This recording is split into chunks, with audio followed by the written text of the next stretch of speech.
I just always assumed that inspirational jock jams were playing on a constant loop in your head. I've got a date tonight and my Blu-ray's broken. Fine, you can borrow my tapes, but I'm warning you, chicks hate watching porn from just one angle. No, Michael, I just like to watch Rocky IV before big moments. You know, when I listen to music by myself, I put out a gotta drown out the voices vibe, but you just look like you're DJing a party, like a cool party. Thank you. Yeah. I'll work on it. Also, the whole Rocky franchise, super racist.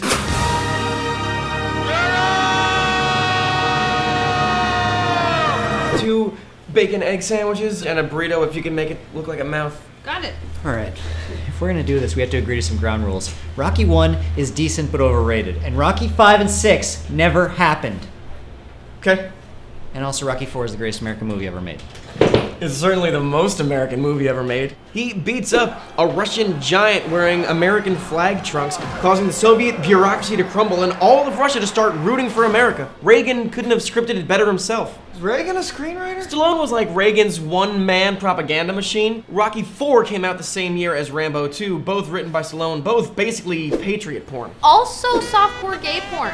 In terms the table will understand, America was trying to win a big dick contest with Russia, but was having trouble keeping its patriotism boner up because of Vietnam. So Rambo 2 goes back and wins Vietnam for us, and then Rocky IV finishes the job, inseminating all of the Soviet Union with its American jingo-jism. Ew.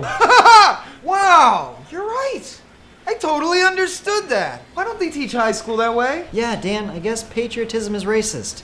If you hate America, The entire franchise is wish fulfillment. It's like Disney for the sad, embarrassing wishes of adults. And what is the one overarching, very racist wish? An alternate universe where the greatest modern athlete is a white guy instead of Muhammad Ali.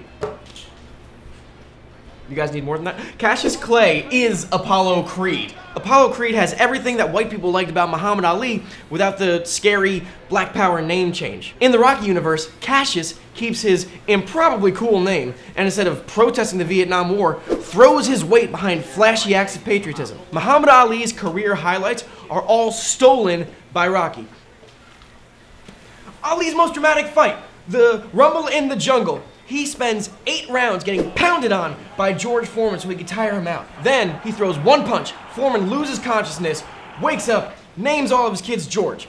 The same thing happened in Rocky 3, except it was Creed that taught Rocky that maneuver. That is his career highlight, teaching a slow-footed white guy the rope-a-dope, Ali's signature move. He can't train to the jungle junk music. Is there no way you can phrase that as a sexual metaphor? Yes.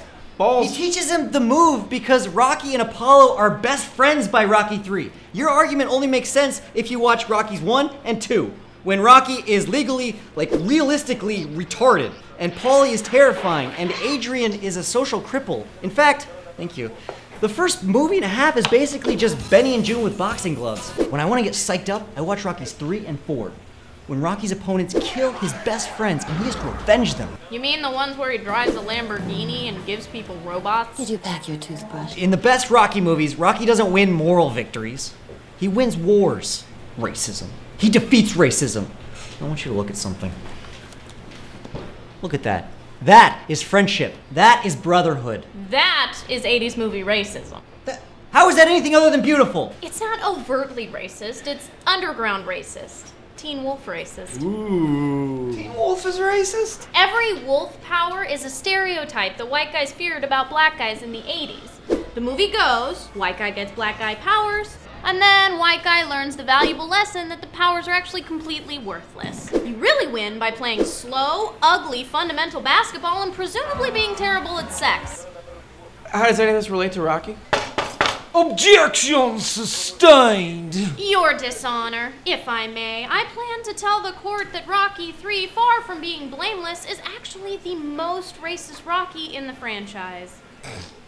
I'll allow it. 80s movies were about reassuring white guys that they were still the best, even though black athletes and musicians were starting to succeed. Either by showing them the ultimate worthlessness of stuff that black people are good at, like in Teen Wolf, or by showing them how easy it is to learn the stuff that black people are good at, like in any buddy cop movie or Rocky 3.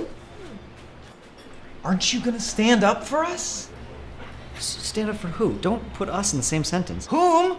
You and I, man, people with talent. The most historically significant thing Rocky did was invent the training montage, the single most harmful cinematic convention in film. Nope, not the montage.